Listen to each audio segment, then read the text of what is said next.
Outside one of India's busiest airports, the early evening sky ignites into a fireball. This cloud just lit up. Felt like you could feel the heat. Flaming wreckage falls from the sky. It's a horrifying crash. I realized that the clumps that I saw all around me were either the remnants of the aircraft or dead bodies. When investigators arrive, they find the twisted remains of 2 passenger jets.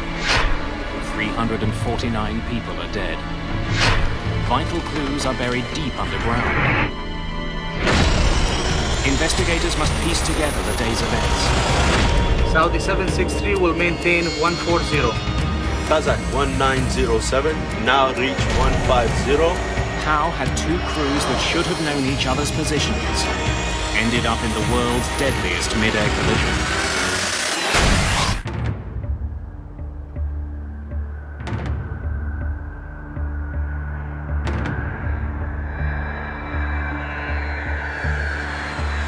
Indira Gandhi International Airport, New Delhi. A gateway to India.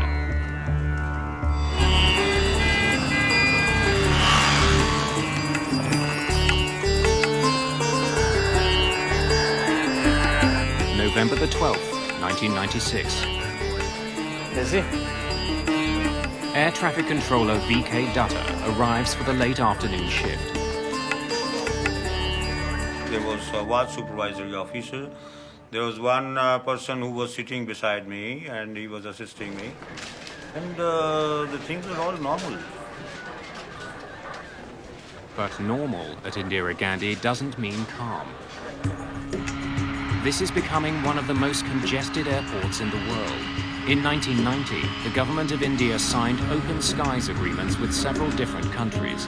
Those pacts have made it easier for foreign airlines to land at Indian airports. Many airlines are taking advantage of the new policy. Just past 6 o'clock, Saudi Arabian Airlines Flight 763 takes off into the sunset. Gear up. Gear up. Clear on left. Captain Khalid Al-Shabaili powers the Boeing 747 away from the runway. His co-pilot, Nazir Khan, handles all radio communication.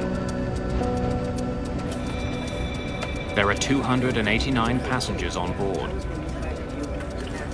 Many are Indian workers returning to their jobs in the Middle East. Saudi 763, airborne 03, contact radar 127.9. While Flight 763 was on the runway, its movements were tracked and directed by an air traffic controller in the airport's tower.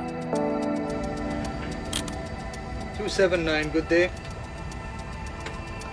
But shortly after the plane takes off, the tower passes the pilots over to approach controller VK Dutta, who's in another room at the airport. Approach controllers at Indira Gandhi guide planes through the airspace beyond the runways. They're in charge of all arriving and departing flights within 110 kilometers. Tonight, Dutta is controlling 5 flights. Some of these are leaving the airport, while others are coming in. His task is to keep those planes spaced safely apart, but not so far apart as to cause any delays. Saudi 763 approaching flight level 100. Roger, climb flight level 140. Clear to climb 140, Saudi 763. This evening, a United States Air Force cargo plane is coming in for a landing. Even though it's an Air Force jet, this flight is Dutta's responsibility. Saudi 763 approaching 140 for higher. Saudi Flight 763 reaches its last assigned altitude of 14,000 feet. The pilots request permission to fly higher. Roger, maintain flight level 140. Stand by for higher. In order to coordinate incoming and outgoing traffic, Dutta wants the Saudi flight to stop climbing. Saudi 763 will maintain 140.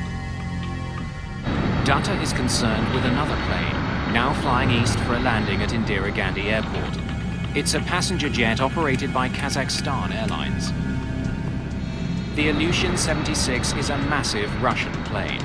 Originally built for the military, a modified version is now widely used as a commercial airliner. Datta wants it to pass over top of the Saudi flight before landing. After that, he'll let the Saudis continue their climb. They were supposed to cross maintaining 1,000 feet of separation. Kazakh 1907, now reaching 150, 46 miles from Delta Papa November. Roger, maintain flight level 150. Identify traffic 12 o'clock reciprocal, Saudi Boeing 747. Datta doesn't want the Kazakh flight to be surprised to see the Saudi jet. Since planes don't have radar to track other aircraft, they rely on controllers to warn them about other planes nearby. Maintaining 150, Kazakh 1907, will report. How many miles? All pilots tuned to the approach control radio frequency are able to hear one another as they communicate with the ground. How many miles?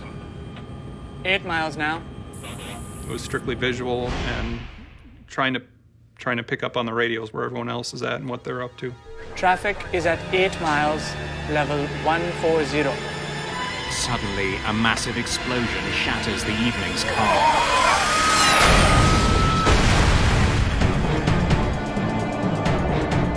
All at once, out of the right side of the window, right side of the cockpit, this cloud just lit up.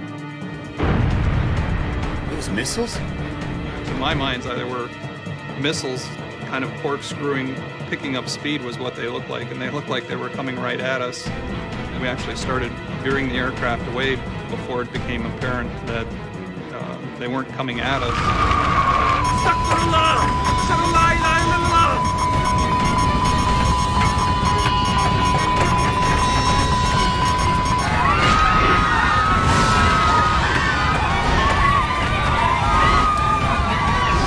The Saudi Airlines jet spirals towards the ground. Delhi, this is 1815. 1815, say again? Got on the radio right away, called the controller. We saw something that looks like a big explosion. Then it struck to me that something has gone wrong. On Datta's radar screen, both the Saudi jet and the Kazakh plane have simply vanished.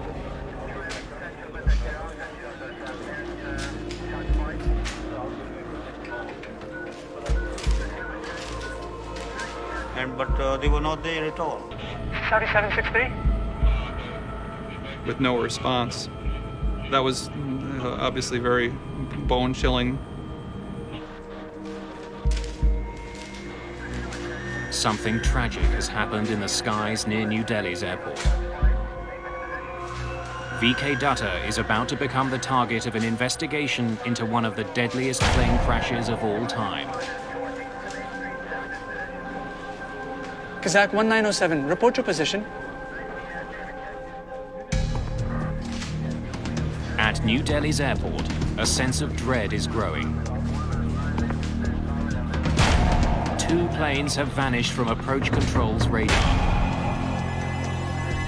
The worst nightmare an air traffic controller has is the media police. Saudi 763? Together, the 2 missing planes were carrying 349 people. Kazakh 1907, report position. I gave 1 or 2 calls to Kazakh or Saudi. Saudi 763? I forward how many kids I have, where my wife is, whom I am related to.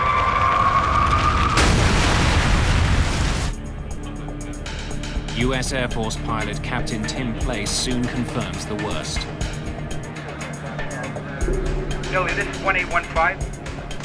1815. What did you see? 2 distinct fires on the ground. 2 fires on the ground. Confirmed? Confirmed.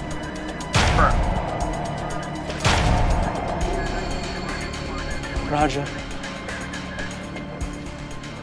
My senior came to me, so I told him the accident happened. I told people who were to do search and rescue that the aircraft have crashed at 40 nautical miles west of Delhi.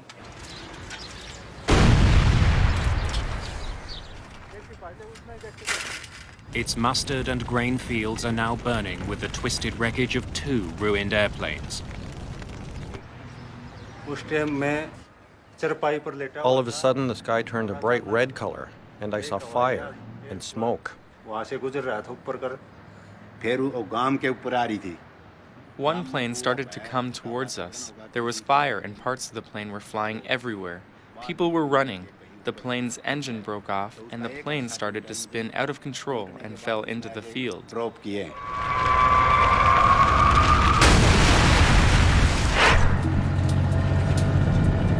I was told that there's been a mid-air collision. Apparently there's a jumbo jet which may be involved, and why don't you just head out? There was this adrenaline rush in that sense. I was very new in the business, and I knew I had to get that story. Vishnu Som is assigned to report on the crash for New Delhi television. He arrives in the darkness of night a few hours after the crash. We parked our vehicle on the side of the road, and it was, there was a fair bit of moonlight. He and his cameraman are one of the first media crews to arrive on the scene. Hey, turn off the light. Don't want to attract attention. Police have likely cordoned off the area. I stepped onto the field, and I thought it was a fallow field. Nothing was growing over there because it was just sand. Because it was dark and our only visual reference was the moonlight, we just sort of kept going.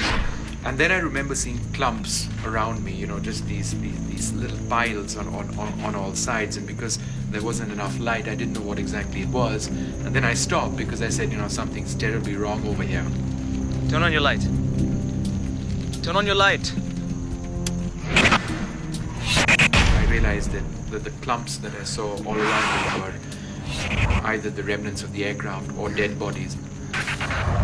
There was a tree just maybe 15 feet away from me, to my right. There was this burnt corpse on that tree, and that's an image which comes back and continues to haunt me even after so many years. As night turns to day, hope of finding any survivors fades. None of the passengers aboard either plane has survived. 349 people are dead. It's the worst mid-air collision of all time. Investigators have determined that poor cockpit communication and a simple misunderstanding caused a devastating accident which killed almost 350 people.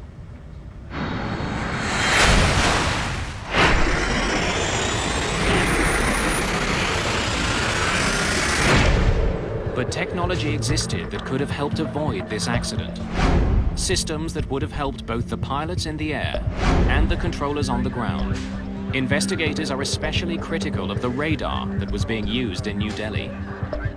Air traffic controllers did rely on fairly outdated technology at that stage. There wasn't any secondary radar available at Delhi Airport. There was only an old primary radar. Primary radar sends out radio signals to locate airplanes in the sky. The signal bounces off the plane and back to a dish on the ground. It reads a plane's position, but not its altitude. The primary radar gives you 2D picture. Secondary radar works differently.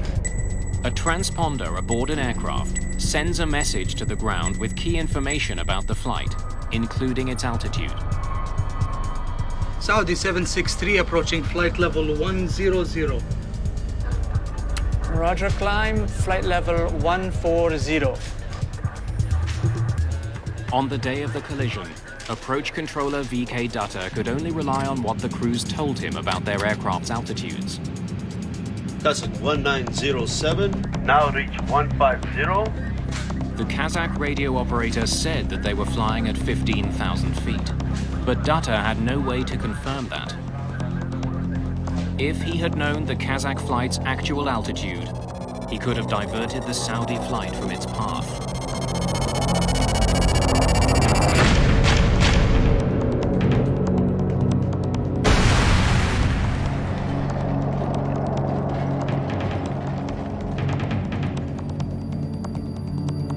That is the 3D picture. So you have some time to react to it. You can take the aircraft away. At the time of the accident, India had ordered a $118 million air traffic control system with secondary radar and more sophisticated communications and navigational equipment. The system had originally been scheduled to be installed 2 weeks before the accident. But on the day of the crash, the system hadn't even been unpacked. In the year following the accident, there would be 3 near misses near Indira Gandhi Airport. It would take more than 2 years for the secondary radar system to be installed. Today, controllers at Indira Gandhi International Airport see an airplane's flight number, altitude, and heading. It's far more information than controller VK Dutta had available to him on the day of the accident. Experts believe another piece of technology could have helped prevent the collision: TCAS. It alerts pilots when other flights are coming too close. The system also automatically tells them what evasive action they should take. Neither plane was equipped with TCAS.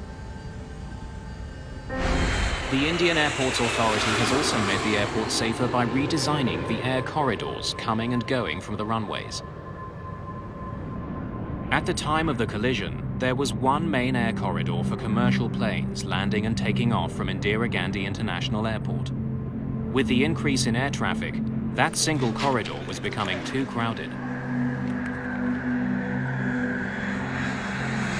In the wake of the accident, more air corridors were opened for commercial flights.